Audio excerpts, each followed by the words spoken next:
प्रणाम मित्रों। तो चलिए आज हम लोग जैकबोर्ड क्लास 12 के पाठ प्रेम घन की छाया स्मृति से संबंधित कुछ महत्वपूर्ण वस्तुनिष्ठ प्रश्नों को देखेंगे। इसका पहला प्रश्न है, आचार्य रामचंद्र शुक्ल जी का जन्म वर्ष है।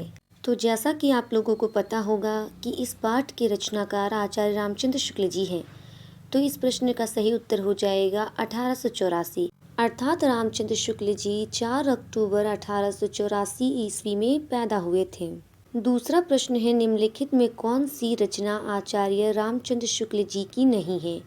इसका पहला विकल्प है हिंदी साहित्य का इतिहास, रसमीमांसा, चिंतामणि और मेला आंचल। तो इसका सही उत्तर हो जाएगा मेला आंचल, क्योंकि यह फणीश्वर नाथ रेणु जी की रचना है। तीसरा प्रश्न है, प्रेम घन की छाया स्मृति पाठ की विधा है। तो इसका सही उत्तर हो जाएगा संस्मरणात्मक निबंध, अर्थात यह जो कहानी यानी कि यह जो पाठ है वह आचार्य रामचंद्र शुक्ल जी ने स्मरण करके इस पाठ की रचना की है, इसीलिए यह जो पाठ है वह संस्मरणात्मक निबंध है। अगला प्रश्न है, शुक्ल जी को घर पर साहित्यिक वातावरण किसके कारण मिला। तो इसका सही उत्तर हो जाएगा अपने पिताजी के कारण, क्योंकि उनके पिताजी के बहुत सारे लेखक मित्र थे जो कि प्रायः घर आया करते थे और उसी के साथ साथ बहुत सारी साहित्यिक पुस्तकें जो हिंदी से संबंधित होती थी, वे सारी पुस्तकें रामचंद्र शुक्ल जी प्रायः पढ़ा करते थे। अगला प्रश्न है, चौधरी साहब के व्यक्तित्व की विशेषताओं में शामिल नहीं है। पहला विकल्प है रईसी, दूसरा कंजूसी, तीसरा मेहमान नवाजी और चौथा हास्य व्यंग्य का पुट। तो इसका सही उत्तर हो जाएगा कंजूसी। अगला प्रश्न है, चौधरी प्रेमघन साहब रहते थे, अर्थात वे कहाँ रहते थे।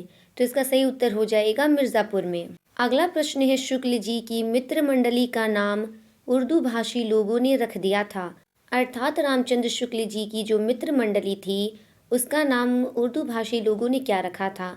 यहाँ पर पहला विकल्प दिया गया है संदेश मंडली, दूसरा संदेह मंडली, तीसरा निसंदेह मंडली और चौथा भारतीय हिंदू मंडली। तो इसका सही उत्तर है निसंदेह मंडली, क्योंकि जब वे लोग आपस में बात किया करते थे तो वे लोग बहुत ही शुद्ध हिंदी का प्रयोग करते थे, जिनमें से एक शब्द निसंदेह भी था और यह जो शब्द था वो उर्दू भाषी लोगों के लिए थोड़ा अटपटा था, इसीलिए उन लोगों ने रामचंद्र शुक्ल जी की मित्र मंडली का नाम निसंदेह मंडली रख दिया था।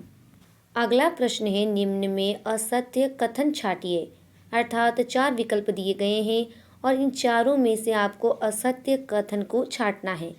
इसका पहला विकल्प है, इस पाठ में बहुत ही रोचक ढंग से चौधरी जी की रईसी और शौकीन मिजाज का वर्णन किया गया है। अगला विकल्प है, आचार्य शुक्ल ने इस पाठ में चौधरी बद्री नारायण प्रेमघन का सुंदर रेखा चित्र खींचा है। अगला विकल्प है, शुक्ल जी ने छंदों के प्रयोग से पाठ की भाषा को जीवंत बना दिया है। इसका अगला विकल्प है, साहित्यिक हिंदी के बीच बीच में देशज भाषा का सुंदर प्रयोग किया गया है, जिससे भाषा का प्रभाव अद्भुत रूप से बढ़ गया है।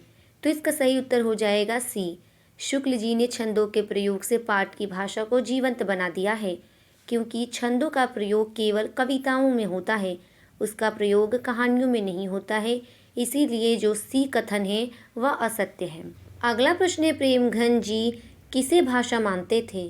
तो इसका सही उत्तर हो जाएगा नागरी को। अगला प्रश्न है, लता पतान शब्द का अर्थ है। तो इसका सही उत्तर हो जाएगा लता का फैलाव।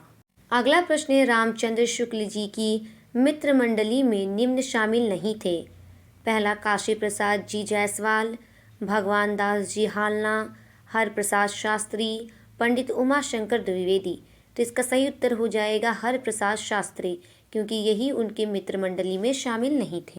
अगला प्रश्न है, प्रेमघन जी की स्वभावगत विशेषताओं में थी। पहला रईसी, दूसरा बातों में वक्रता, तीसरा तबीयतदारी और चौथा विकल्प है उपरोक्त सभी। तो इसका सही उत्तर होगा उपरोक्त सभी।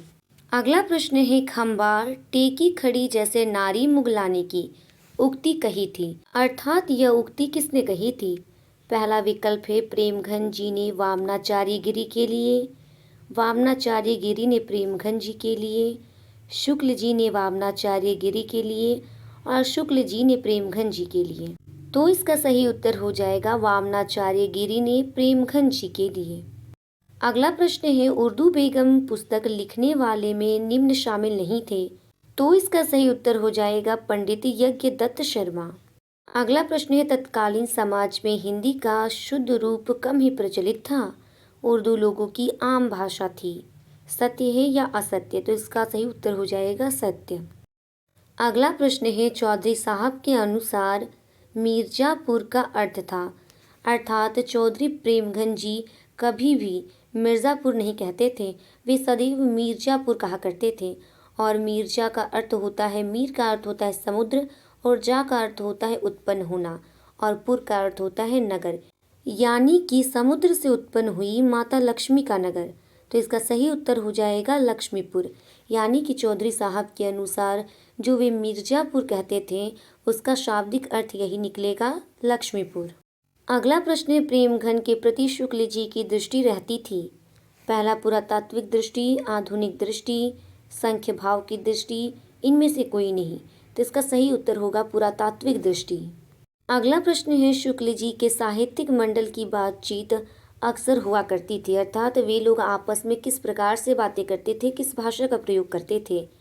इसका पहला विकल्प है उर्दू में हुआ करती थी, दूसरा है लिखने पढ़ने की हिंदी में हुआ करती थी, तीसरा है शुद्ध साहित्यिक अवधि में हुआ करती थी, और चौथा है शुद्ध साहित्यिक ब्रजभाषा में हुआ करती थी। तो इसका सही उत्तर हो जाएगा लिखने पढ़ने की हिंदी में हुआ करती थी। अगला प्रश्न है, कार्य बचाता नहीं, वाक्यांश उदाहरण है। पहला विकल्प है तत्सम प्रधान शुद्ध साहित्यिक हिंदी का, अरबी फारसी युक्त हिंदुस्तानी भाषा का, ठेठ आंचलिक भाषा का, या तद्भव प्रधान उर्दू भाषा का।